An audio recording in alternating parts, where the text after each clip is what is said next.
That's your opinion of the Absolutely situation. My opinion. So in terms of the presidential campaign so far, there have been a lot of activities. The NDC and NPP both have had events, rallies, in Teshi especially, and I've witnessed some of them. So how are we doing on that front as well? Yes, we're doing fine. It's important to understand that in the presidential, our candidate is the underdog in the race.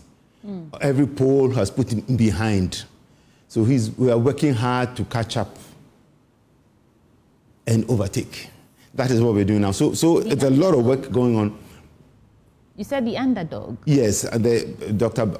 Bawumia is clearly there. That's an interesting way to describe him, as an underdog. Oh, yes, he's the underdog. This election is interesting because not only is he the underdog, Dr. Bawumia is also the candidate of change and transformation.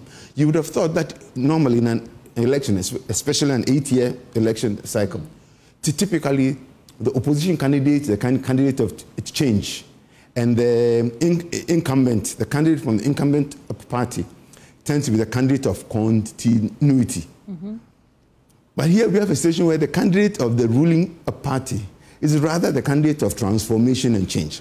And the opposing candidate is rather the candidate who is resetting to a past state of affairs that was supposedly okay. This election really is a choice between the past and the future. Strangely, and the incumbent, the candidate of incumbent party rather is now looking like the candidate of change because the bold solutions he's talking about. And that is one of the things that every time I go campaigning, and if you give me some time, I'd give you a slightly different perspective. Before you get to that slightly different perspective, this narrative almost suggests that Dr. Mahmoud Bawumia is not an integral part of this current administration, and he's the one now proposing bold solutions for the future. He's coming for a change, an underdog. I still find it very interesting that you describe him as that. Yes. But he's been part of this administration for nearly 8 years now. Yes. So we cannot paint him as though he's someone who's just emerged with a new vision, a new way of, or new approach to solving the problems that we have in the country. Yes, I understand your point of view. Yeah. But this is what I'll say to that. He's an integral part of this government. But he's a transition person.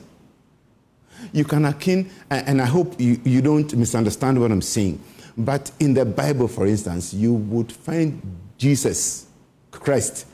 He's actually an Old Testament figure. But because the New Testament only came into being after he died and resurrected and all of that. That's when the New Testament came. But although he's an Old Testament, Jesus as a human being is an Old Testament figure. He ushered in a completely new era. I hope you understand. He was a teacher, he was a rabbi, he was a healer. But he actually introduced the completely new way of looking at the relationship between God and man. And that, in a sense, to some extent, is where Bawumia stands now. He's part of a government that has done a lot of basic things, a lot of social interventions, a lot of humanitarian things to ensure that we leave nobody behind and we carry everybody along, free education, all of that. Now he's moving us into a new era. And it is critically important that we understand what the new era is.